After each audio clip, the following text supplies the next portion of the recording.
نحمده ونصلي على رسوله الكريم اما بعد فاعوذ بالله من الشيطان الرجيم بسم الله الرحمن الرحيم رب اشرح لي صدري ويسر لي امري واحلل عقدة من لساني يفقهوا قولي.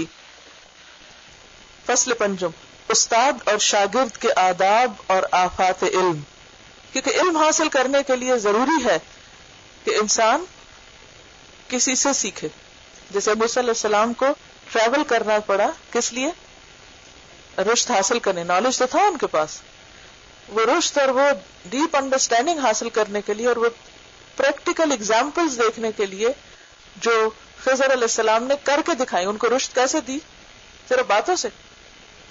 کیا ہوا تھا اس سفر میں؟ کچھ ایسے واقعات پیش آئے تھے، کچھ ایسے کام کیے تھے خضر علیہ السلام نے کہ جو حضرت موسیٰ علیہ السلام کی رشد کا یا ان کو حکمت عطا کرنے کا ذریعہ بنے تھے. تو رشد حاصل کرنے کے لیے علم اور وہ جو اندر کی گہرائی پیدا ہوتی ہے تجربے اور مشاہدے سے، ایکسپیرینس کرنے سے، استاد کی کمپنی میں رہنے سے، صحبت اختیار کرنے سے، کسی کو کام کرتا ہوا دیکھنے سے. انڈرسٹینڈ؟ کام کرنا صرف یعنی کھانا پکانا صرف ریسیپی بک پڑھنے سے نہیں آتا جب تک کہ آپ کسی کو کرتا نہ دیکھیں. آپ اچھا لباس سینا نہیں سیکھ سکتے صرف کتابوں میں پڑھ کے کہ آپ ایسا ڈرافٹ بنا لیں اور اس طرح کٹ کر لیں پیس کو یہاں سے اور یہاں سے جوڑ لیں، جتنی چاہے کہانی پڑھ لیں. لیکن جب آپ کسی کو کرتے ہوئے دیکھتے ہیں تو کیا ہوتا ہے؟ طویل فاصلہ طے ہو جاتا ہے. مجھے یاد آتا ہے کہ ہمارے ایک ٹیچر تھے، انہوں نے بتایا ان کے جو سپروائزر تھے، اے جے آربری کا نام آپ نے سنا ہوگا، جس نے قرآن کا ٹرانسلیشن کیا، اچھی انگریزی ہے اس کی. کیمبرج میں تھے وہ. تو ہمارے جو ٹیچر تھے وہ انہوں نے کیمبرج سے پی ایچ ڈی کی تھی. تو وہ بتا رہے تھے کہ ایک دن میں لائبریری میں گیا تو اے جے آربری جو تھا وہ ڈھونڈ رہا تھا کہ سجدہ کیسے کرتے ہیں، یعنی کہ سجدہ کیسے کیا جاتا ہے. وہ ایک کتاب کے بعد ایک دیکھ رہا تھا، ایک کے بعد ایک دیکھ رہا تھا کہ ایکچولی سجدہ کا پریکٹیکل طریقہ کیا ہے. ہی couldn't figure out. تو انہوں نے کہا کہ میں آپ کو کر کے دکھا دیتا ہوں یا میں آپ کو لے جاتا ہوں کہ جہاں لوگ کرتے ہیں. It's just simple. اگر آپ بچے کو خود نماز نہ پڑھیں کبھی اور اسے کہیں آؤ میں تمہیں سجدہ کرنا بتاؤں کیسے کرتے ہیں، اور زبانی آپ کتنی لمبی کہانی کریں گے. پہلے آپ یوں جھکیں، پھر آپ یوں کریں، پھر زمین پہ ہاتھ رکھ دیں، ناک رکھ دیں، پھر پیشانی رکھ دیں، اور پھر گھٹنے ایسے رکھیں، پھر بچہ سوال کرتے پاؤں کہاں ہوں گے، تو پھر کان کہاں ہوں گے. تو یہ سب کچھ عمل میں کیسے آتا ہے؟ وسجد وقترب کے ذریعے نہیں. وہ تو ایک انسٹرکشن ہے، یہ علم ہے. عمل کے لیے ضروری ہے کہ کرنے والے کو دیکھا جائے کہ وہ کیسے کرتا ہے. نبی صلی اللہ علیہ وسلم فرمایا کہ نماز اس طرح پڑھو جیسے مجھے دیکھتے ہو پڑھتے ہوئے. اسی طرح حج کے موقع پر فرمایا خذوا عنی مناسککم. تو یہ بے حد ضروری ہے کہ علم کسی استاد سے حاصل کیا جائے. کسی کا قول ہے وقد قیل من دخل فی العلم وحدہ خرج وحدہ. جو اکیلا علم میں داخل ہوا وہ اکیلا ہی نکل آیا، وہ اکیلا ہی رہا. اس کا کیا مطلب ہے؟ کہ جس نے علم کسی انسان سے نہ سیکھا، کسی استاد سے نہ سیکھا، اکیلے ہی کسی کتاب سے پڑھ کے سیکھ لیا یا کسی لیکچر کو سن کے سیکھ لیا، خرج وحدہ، تو جب وہ اس سے نکلے گا تو وہ ابھی بھی اکیلا ہی ہوگا. تو اس کے وضاحت میں لکھتے ای من دخل فی طلب العلم بلا شیخ، کہ جو علم حاصل کرنے کو نکلا بغیر استاد کے، خرج منہ بلا علم، تو وہ علم کے بغیر نکلا کیونکہ وہ رشد اور وہ عمل نہیں آیا، کرنے کا طریقہ نہیں آیا. اذ العلم صنعۃ، کیونکہ علم ایک صنعت ہے، ایک سکل ہے. وکل صنعۃ تحتاج الی صانع، اور ہر صنعت کو صانع کی ضرورت ہوتی ہے، ہر کرافٹ کو کرافٹر کی ضرورت ہوتی ہے. تو اس لیے بے حد ضروری ہے کہ علم کسی ماہر سے سیکھا جائے، کیونکہ جب تک کوئی ماہر نہ ملے تو انسان محض کتابوں سے وہ سب کچھ نہیں حاصل کر سکتا. لیکن جب انسان کسی استاد سے علم سیکھتا ہے تو اس کے لیے کچھ آداب اور مینرز بے حد ضروری ہیں. جیسے کسی بھی کام کو کرنے کے لیے کچھ اصول، ضابطے اور طریقے ہوتے ہیں. اگر وہ مینرز نہ ہو تو انسان پھر بھی دخل وحدہ اور خرج وحدہ ہوئی، وہ صحیح حکمت اور رشد اور عمل نہیں آتا. یہ لکھتے ہیں کہ شاگرد کو چاہیے کہ پہلے اپنے نفس کو ردی اخلاق اور مذموم صفات سے پاک کرے. یعنی سب سے پہلی چیز کیا ہے کہ با اخلاق ہو، پھر علم حاصل کرنے کی طرف متوجہ ہو. اسی لیے کہا جاتا ہے با ادب با نصیب اور بے ادب بے نصیب. کیونکہ اگر انسان بد اخلاق ہوگا تو علم کا بڑا حصہ حاصل نہ کر پائے گا. کیونکہ اگر اس نے کچھ چیزیں رٹ بھی لی، پڑھ بھی لی، تو ایک نظر دیکھتے ہی لوگ کہیں گے جاہل ہے یہ، اس کا اخلاق اچھا نہیں. وہ اس کی ڈگری کو نہیں دیکھیں گے، اس کے علم کے والیوم کو نہیں دیکھیں گے. کس کو دیکھیں گے؟ رویہ کیا ہے، معاملہ کیا ہے، اٹھنا بیٹھنا کیسا ہے، طریقہ کیا ہے اس کا لوگوں کے ساتھ. کیونکہ علم دل کی عبادت ہے. علم کس کی عبادت ہے؟ دل کی عبادت. اسے چاہیے کہ دنیاوی معاملات میں مشغول کرنے والے تعلقات کو ختم کر دے، یعنی ایسی مجلسوں اور ایسے دوستوں اور ایسے لوگوں کے ساتھ تعلقات ختم کرے کہ جو اس کو دنیا میں الجھاتے ہیں. کیونکہ جب فکر تقسیم ہو جائے، یعنی ہماری سوچ ڈیوائیڈڈ ہو، تو حقائق کا ادراک نہیں کر سکتا، یعنی چیزوں کی ڈیپتھ تک آپ نہیں پہنچ سکتے when you are divided. سلف صالحین علم کو ہر چیز پر ترجیح دیا کرتے تھے، یعنی جو بڑے بڑے علماء گزرے ہیں انہوں نے پھر علم کو اپنی پرائرٹی نمبر 1 رکھا. اور یہ صرف اس دور میں نہیں، آج بھی آپ دیکھیں کہ جو لوگ کسی خاص فن میں ماہر ہوتے ہیں اور جو ان کی پہلی پرائرٹی ہوتی ہے وہ سب سے پہلے ہوتا ہے، اور باقی سب چیزیں اس کے تابع ہوتی ہیں.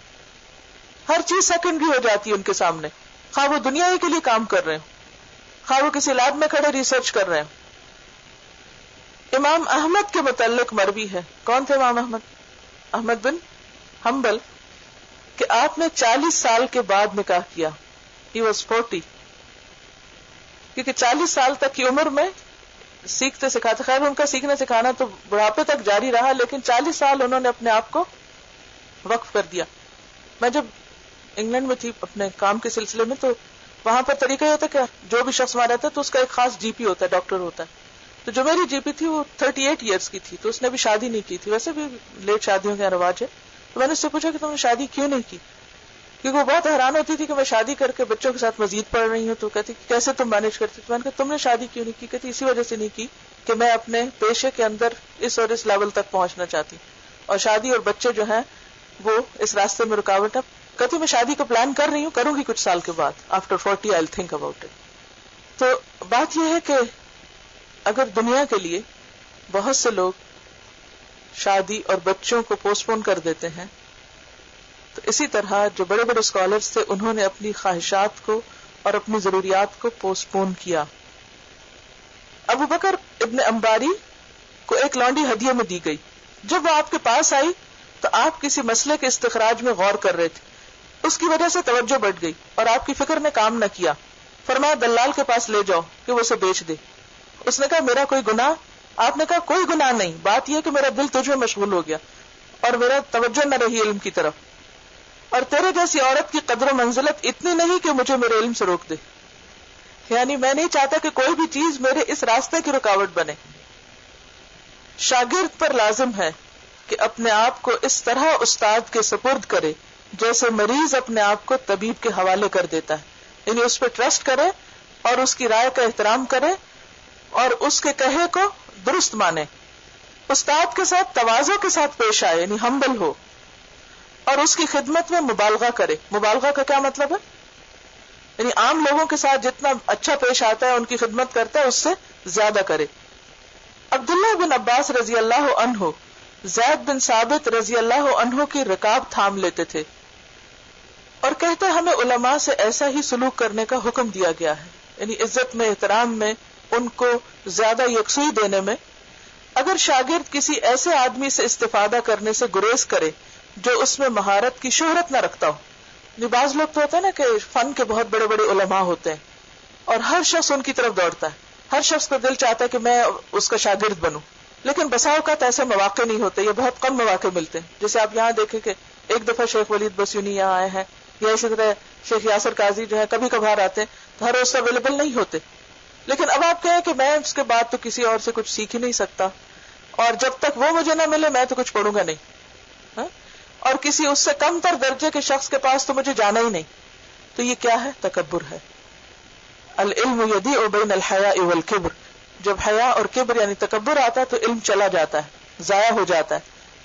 تو بعض اوقات ایک شخص آپ کو اویلیبل ہے، ایک استاد موجود ہے، لیکن وہ اس درجے کا ماہر نہیں جس درجے کا آپ چاہتے ہیں. تو کہتے ہیں کہ خواہ وہ مشہور نہ بھی ہو اس فن میں تو بھی فائدہ اٹھاؤ.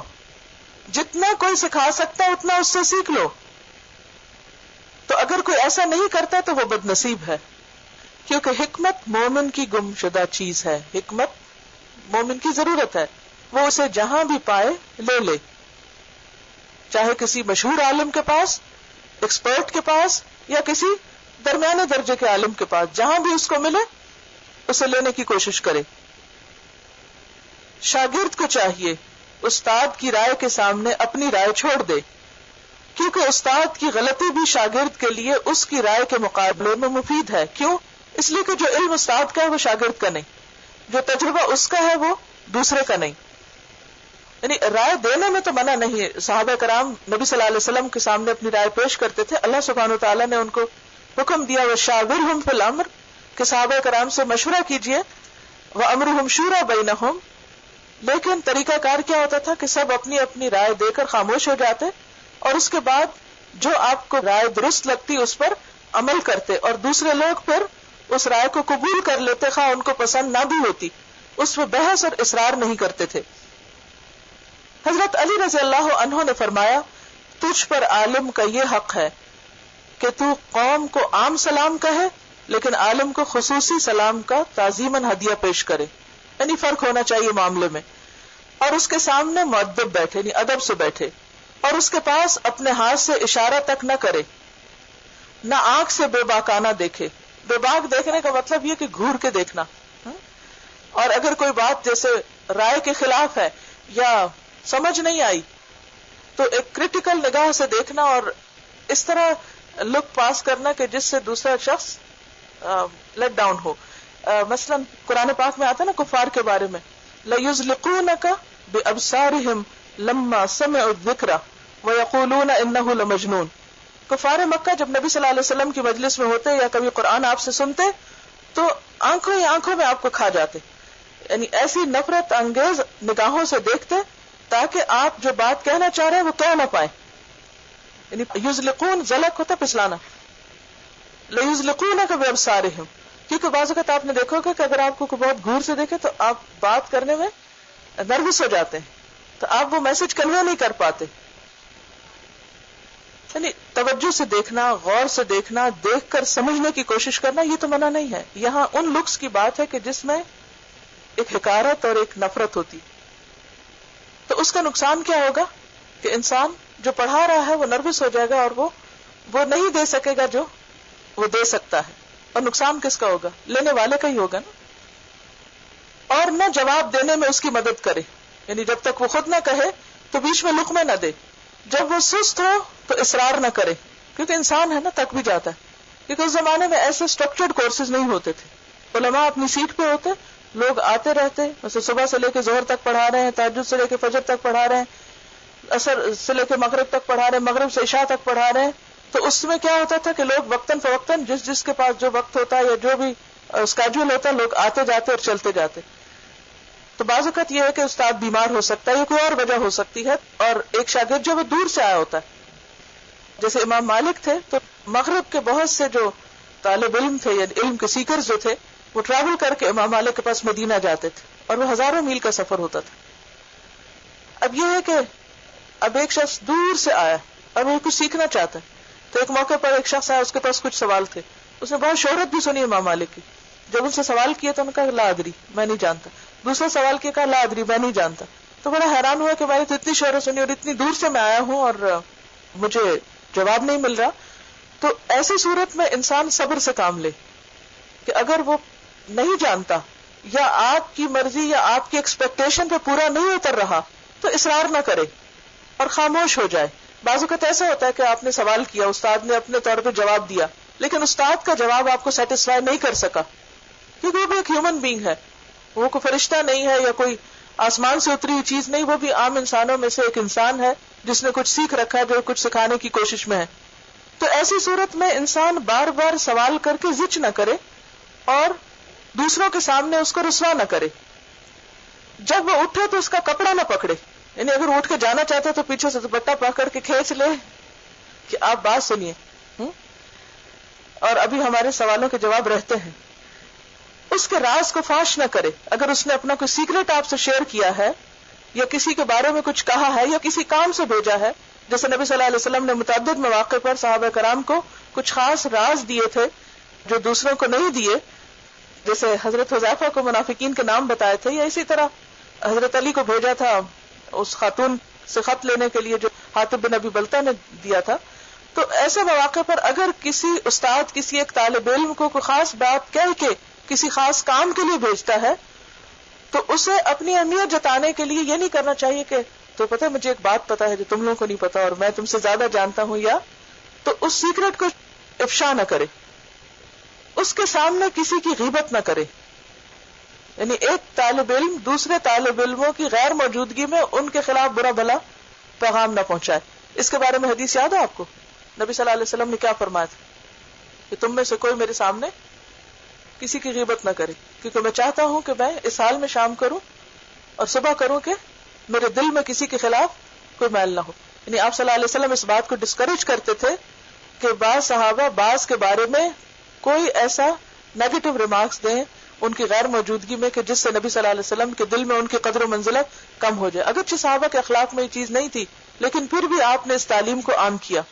وَلَا يَغْتَبْ بَعْضُكُمْ بَعْضًا, اس کی لغزش کی جستجو نہ کرتا رہے. یعنی اس کی مجلس میں اس لیے نہ بیٹھے کہ میں ذرا دیکھوں کہ آج یہ کون سی غلطی کرتا ہے, کہاں سے غلط بتاتا ہے. یعنی کچھ پڑھ کے آ گئے ادھر ادھر سے, پھر آ کے دیکھا کہ اچھا یہ اس کے مطابق کہتا ہے یا اس کے خلاف کہتا ہے, تو یہ چیز ادب کے خلاف ہے. خاص ظاہری طور پر وہ نہیں بتا رہا, لیکن اگر دل میں اس نے یہی معیار رکھا ہوا ہے کہ میں یہاں کچھ سیکھنے نہیں, میں غلطیاں چننے کے لیے آیا ہوں, تو یہ چیز بھی انسان کو خیر اور برکت سے محروم کر دیتی ہے.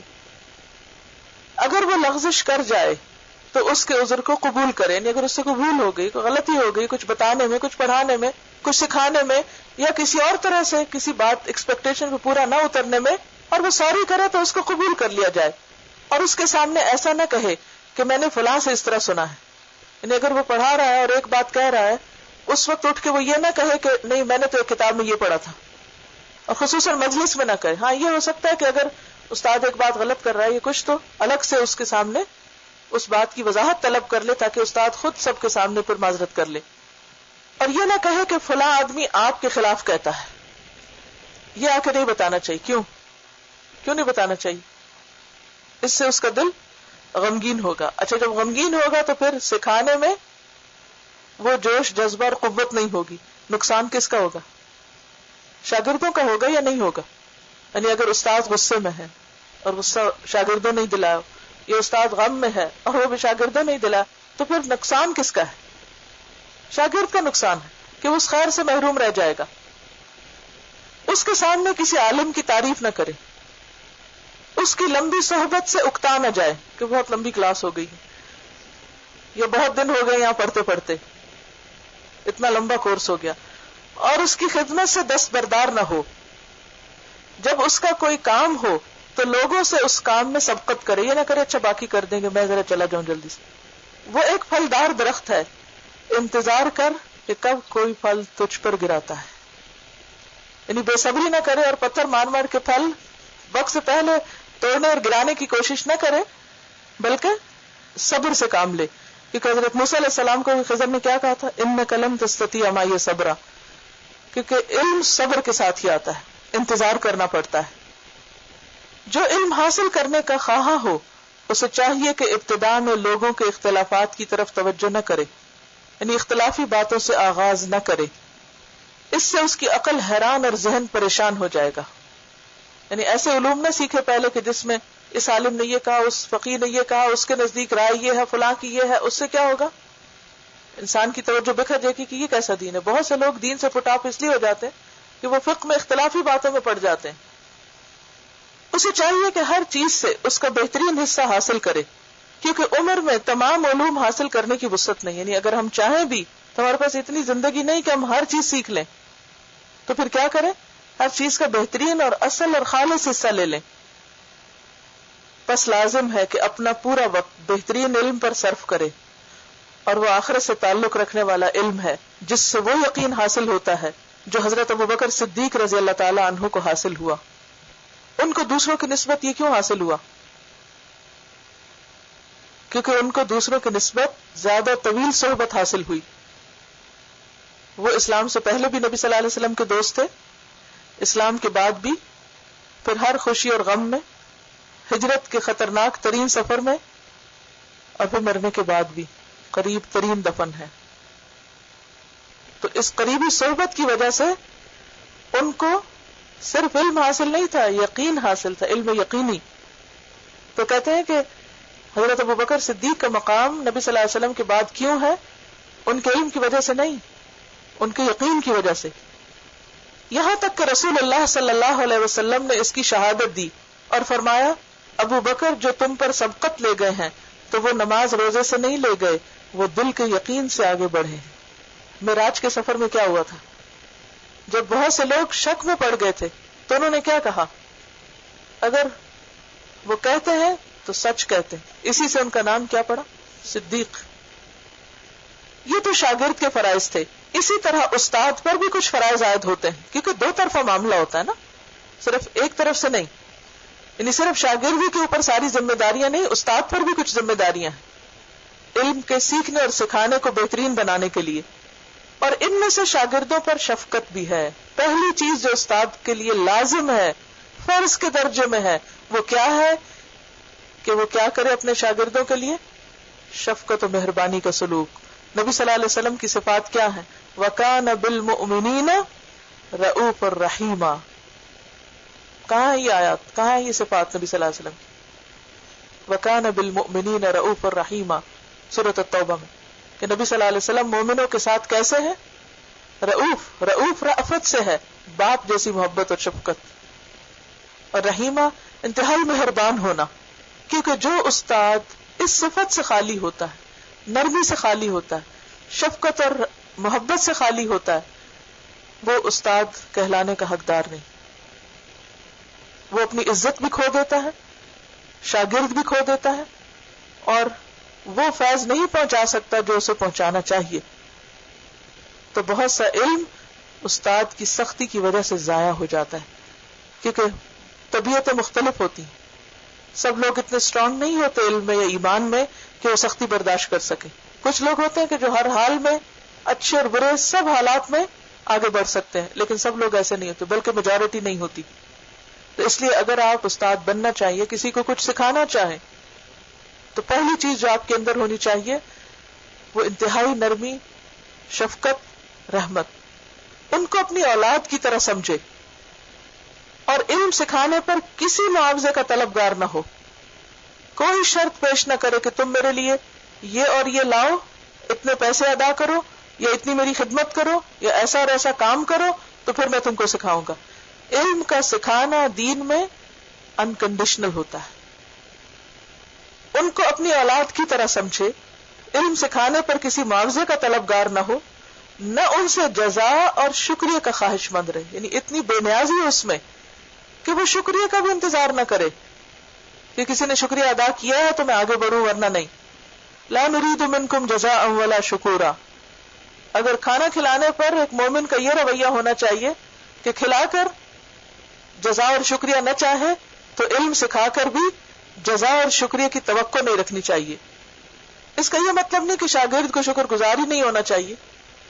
وہ اپنے طور پر جو نعمت اسے ملے، فَأَمَّا بِنِعْمَةِ رَبِّكَ فَحَدِّثْ، اسے اپنے طور پر نعمت کا شکرانہ ادا کرنا چاہیے، لیکن استاد کو ڈیمانڈ نہیں کرنا چاہیے. یاد رکھیے، عزت ڈیمانڈ کر کے نہیں ملتی، محبت ڈیمانڈ کر کے نہیں ملتی.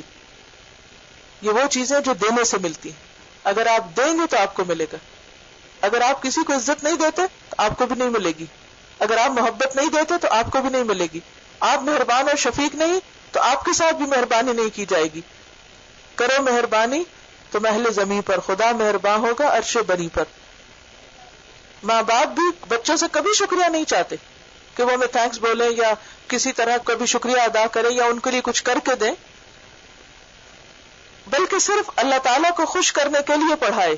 شاگردوں پر کچھ احسان نہ رکھے بلکہ ان کی قدر کرے. کیا قدر؟ کہ انہوں نے اپنے آپ کو سیکھنے کے لیے پیش کیا ہے، کہ انہوں نے اپنے دلوں کو علم کی زراعت کے سبب اللہ کے تقرب کے لیے تیار کیا ہے. اور یوں ان کی مثال اس آدمی جیسی ہے جو کسی کو عاریتاً زمین کاشت کرنے کے لیے دے. عاریتاً یعنی ادھاری، لینڈ کرے. زمین دے اپنا، مثلا آپ کسی کو اپنا گارڈن دے دیتے ہیں کہ یہاں جو چاہے اگا لیں، تو طالب علم بھی کیا کرتے ہیں، اپنا آپ پیش کرتے ہیں استاد کو کہ آپ اپنے لیے صدقہ جاریہ اگا لیں، ہم کو سکھا دو جو سکھانا ہے اور سکھا کر اجر کما لیں. کتنی خوبصورت مثال ہے. معلم کو تعلیم کی مزدوری صرف اللہ تعالیٰ سے طلب کرنی چاہیے. سلف صالحین تو شاگرد کا ہدیہ بھی قبول نہیں کرتے تھے تاکہ وہ کسی طرح کی جزا میں شامل نہ ہو جائے. استاد کا فرض ہے کہ شاگرد کی خیرخواہی میں کوئی دقیقہ فروگزاشت نہ کرے، یعنی کسی وقت بھی اس سے غافل نہ ہو، فکر میں رہے. جیسے ماں باپ اپنے بچوں سے غافل نہیں ہوتے، تو اسی طرح استاد کا بھی فرض ہے کہ وہ کسی وقت ان سے غافل نہ ہو، ان کو بھولے نہیں، اور خصوصاً پڑھانے کے اوقات میں کوتاہی نہ کرے، ٹال مٹول سے کام نہ لے، انہیں بڑے اخلاق سے تعلیم دے، اشارتاً بھی ڈانٹ ڈپٹ نہ کرے، کیونکہ اس سے ذہنی پستی پیدا ہوتی، ڈی مورلائز ہوتے ہیں اور کانفیڈنس لوز کر جاتے ہیں شاگرد. استاد کا فرض ہے کہ شاگرد کے فہم و فراست اور عقل کی مقدار معلوم کرے، ان کا لیول کیا ہے، یہ استاد کا فرض ہے. اس کو ایسی چیز نہ بتائے کہ اس کا فہم اس کا ادراک نہ کر سکے، یعنی ان کو وہ چیزیں نہ سکھائے جو ان کی سمجھ میں نہ آتی ہوں، اور اس کی عقل اس کے احاطے سے، یعنی اس کو انکمپس کرنے سے معذور ہو کہ وہ اندر جا ہی نہیں رہا کچھ. ایسی چیز جو وہ گراسپ نہ کر سکیں، کانسیپٹ اتنے اونچے نہ ہو کہ وہ اندر ہی نہ اترے. نبی صلی اللہ علیہ وسلم سے روایت کیا گیا ہے کہ آپ صلی اللہ علیہ وسلم نے فرمایا، مجھے حکم دیا گیا ہے کہ میں لوگوں سے ان کی عقول کے مطابق خطاب کروں، عقلوں کے مطابق بات کروں، ان کی سمجھ کے مطابق ان کو بتاؤں. حضرت علی رضی اللہ عنہ نے فرمایا، یہاں ایک ایسا علم بھی ہے کہ اگر میں اس کے حاملین پاتا تو انہیں اس کی تعلیم دیتا، یعنی اگر کوئی واقعی قابل ہوتا تو میں اس کو سکھاتا. یعنی ہر علم ہر ایک کے لیے نہیں ہے، اور ہر شاگرد یکساں توجہ کا محتاج بھی نہیں ہے. امام شافعی رحمہ اللہ نے فرمایا، کیا میں اونٹ چرانے والوں کے آگے موتی بکھیر دوں، یعنی جو قابل نہیں ہے ان کو سکھاؤں؟ کیا بکریوں کے چرواہوں کے لیے موتی پروؤں، یعنی جو قدردانی نہ کرے ان کو سکھاؤں؟ جس نے جاہلوں کو علم دیا اس نے علم کو ضائع کیا، اور جس نے قابل آدمیوں سے علم کو روکا اس نے بھی ظلم کیا. تو یہ ضرور دیکھنا چاہیے کہ جس کو آپ توجہ دے رہے ہیں، جس کو آپ سکھا رہے ہیں، وہ اس کا اہل بھی ہے یا نہیں. ان باتوں میں سے ایک یہ بھی ہے کہ استاد اپنے علم کے مطابق عمل بھی کرے، یعنی جو سکھا رہا ہے وہ خود بھی کرے، اور اس کا کردار اس کی گفتار کی تکذیب نہ کرتا ہو، یعنی عمل قول اور فعل میں تضاد نہ ہو، کنٹرڈکشن نہ ہو. اللہ تعالیٰ نے فرمایا، أَتَأْمُرُونَ النَّاسَ بِالْبِرِّ وَتَنْسَوْنَ أَنفُسَكُمْ وَأَنْتُمْ تَتْلُونَ الْكِتَابَ. کیا تم لوگوں کو نیکی کا حکم دیتے ہو اور اپنے آپ کو بھول جاتے ہو حالانکہ تم کتاب پڑھتے ہو. اور حضرت علی رضی اللہ عنہ نے کہا، 2 آدمیوں نے میری کمر توڑ دی ہے، عالم بد کردار اور جاہل عبادت گزار. یہ 2 لوگ جو ہیں یہ انسان کے لیے انتہائی اذیت کا سبب ہے، کیونکہ جب آپ کسی کو دیکھتے ہیں کہ وہ جانتا ہے اور پھر عمل نہیں کرتا تو اس سے زیادہ آپ کے لیے کوئی تکلیف دہ بات نہیں ہوتی. کمر توڑ دینے کا مطلب کیا ہوتا ہے؟ جیسے قیامت کے واقعے کو کہا گیا نا، کمر توڑ دینے والا واقعہ، یا کوئی مر جائے تو کہتے ہیں اس کے مرنے نے تو میری کمر توڑ دی. تو جیسے مطلب یہ کہ غم کی شدت کے لیے لفظ استعمال ہوتا ہے کہ 2 لوگ جو ہیں انہوں نے میری کمر توڑ دی، یعنی ان کو دیکھ کر میں اتنا رنجیدہ ہوتا ہوں، اتنا غمگین ہوتا ہوں، اتنا پریشان ہوتا ہوں کہ گویا میری کمر ٹوٹ گئی ہے. I can't bear it, I can't take it anymore. کیونکہ کمر ٹوٹ جائے تو انسان کھڑا نہیں ہو سکتا. عالم بد کردار اور جاہل عبادت گزار، کیونکہ جاہل عبادت گزار جب عبادت کر رہا ہوتا ہے تو عبادت کا طریقہ بھی اس کو نہیں آتا بعض اوقات. اب دیکھو کہ لوگ نفلوں پہ نفلیں پڑھ رہے ہوتے ہیں، دوپٹہ کئی لٹک رہا، بال کھلے ہیں، ٹخنے ننگے ہیں، اور جو پڑھ رہے ہیں وہ بھی غلط، نہ قرات ٹھیک، نہ اس کے اندر الفاظ درست، نہ مطلب پتا ہے، بس بیچارے کیے چلے جا رہے ہیں. صدقہ کر رہے ہیں تو یہ نہیں پتا کہاں دینا ہے، کہاں نہیں دینا، کہاں دینا زیادہ فائدہ مند ہے. تو وہ جب عمل کر رہے ہوتے ہیں ایسا تو اس سے بھی کمر ٹوٹتی اور انتہائی غم ہوتا ہے کہ یہ اتنا کچھ کر رہے ہیں لیکن غلط طریقے سے کر رہے ہیں. تو ہمیں ان 2 چیزوں سے بچنے کی ضرورت ہے. سبحانک اللہم و بحمدک نشہد ان لا الہ الا انت نستغفرک و نتوب الیک. السلام علیکم و رحمۃ اللہ وبرکاتہ.